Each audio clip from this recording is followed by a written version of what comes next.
Hey, how's it going, guys? DemonDriver here, and in part 2 of our LED installation video, we're going to add the upper cargo lights that you see right now into the fuselage of our 767 freighter, and we're going to add the nose gear high beam light that you see right there. Okay, let's get working. Okay, DemonDriver here. We're back working on my customer's 767-300 freighter. So I'm going to turn her over in order to put the light strip in. And I'm going to add this light strip into the plane that I made. It's on a piece of balsa wood. I'm going to turn it on.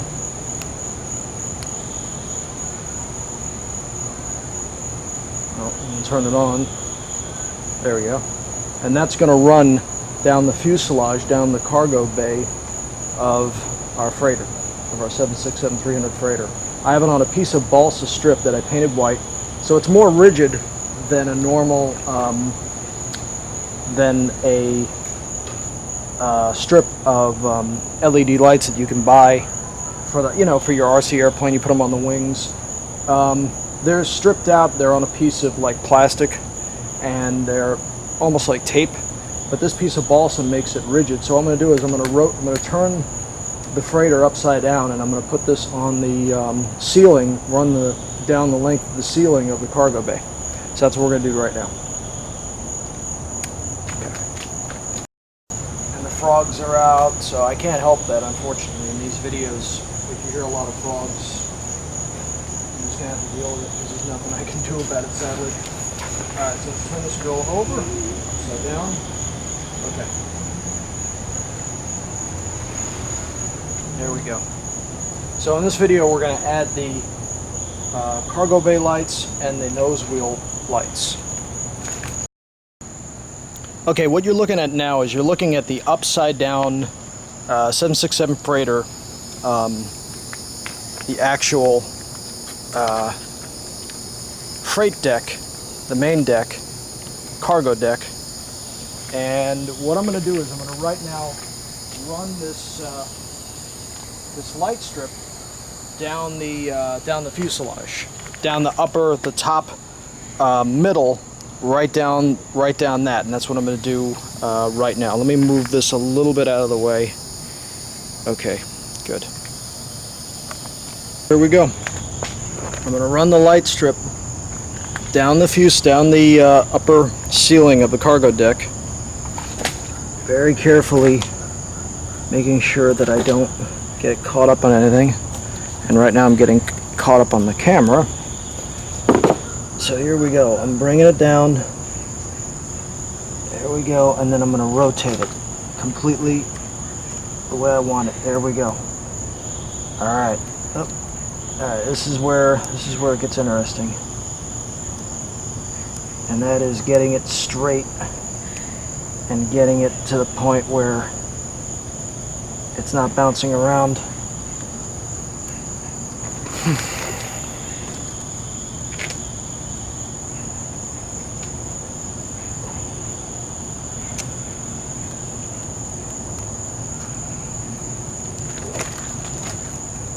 Put the light box up high like that. The wire wants to flip it around. So what I'm going to do is, why does that want to do that? All right, let me get my sticks.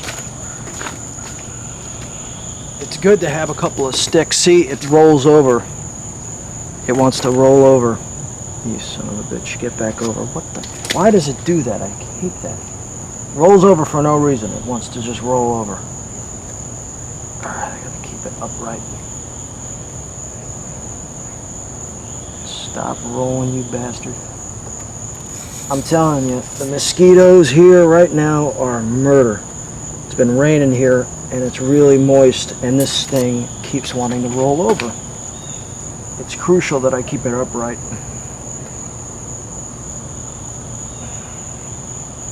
Like that. I gotta keep this upright. Alright, let me get the stick down there. The stick, I'm gonna press the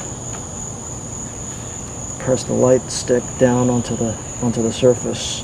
It's looking pretty good.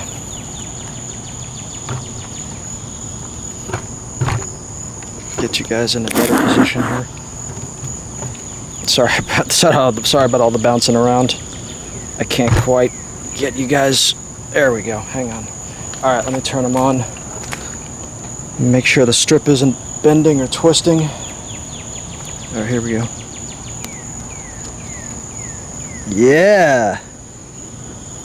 We got lights on Broadway, baby. Look at that. Yeah. That's what I'm talking about. All right. Well, so far so good. Cool. I'm happy with that. Let's let that epoxy set. All right, I put a little bit of epoxy, 5-minute epoxy on the strut, and now I'm holding it in place. I'm making sure, really important to make sure that the actual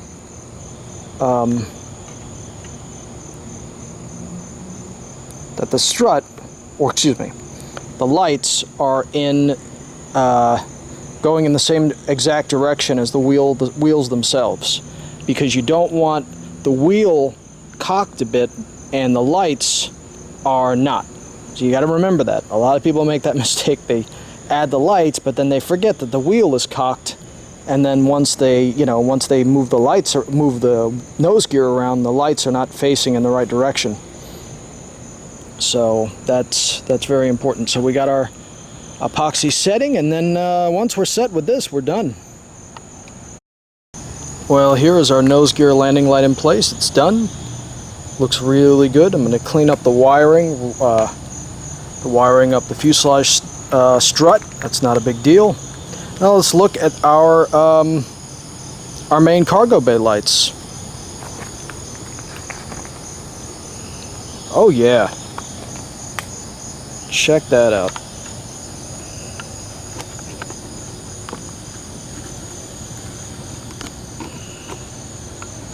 Tell me that's not cool. Ready to take on cargo.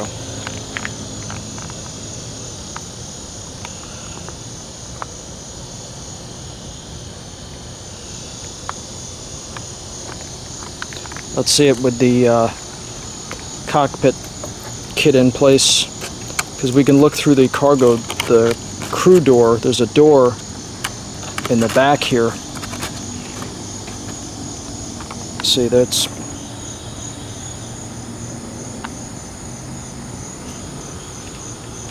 so we would look. There's a little door for access.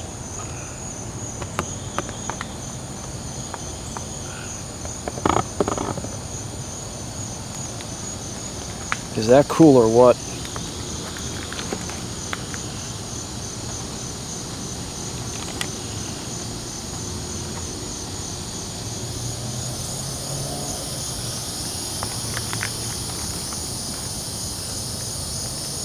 Yeah, it turned out real well.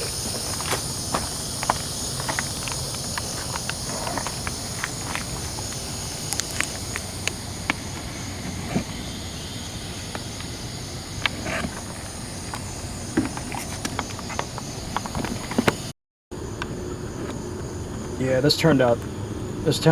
I mean, it looks like you're looking into the actual cargo bay of a 767 freighter. And then you pull out, and it's just a model. Well, there you have it, guys. It was that easy. That's all we had to do to put these lights internal, and no reason you can't do it at home. Okay? This is DemonDriver. Thank you for watching. God bless. Goodbye.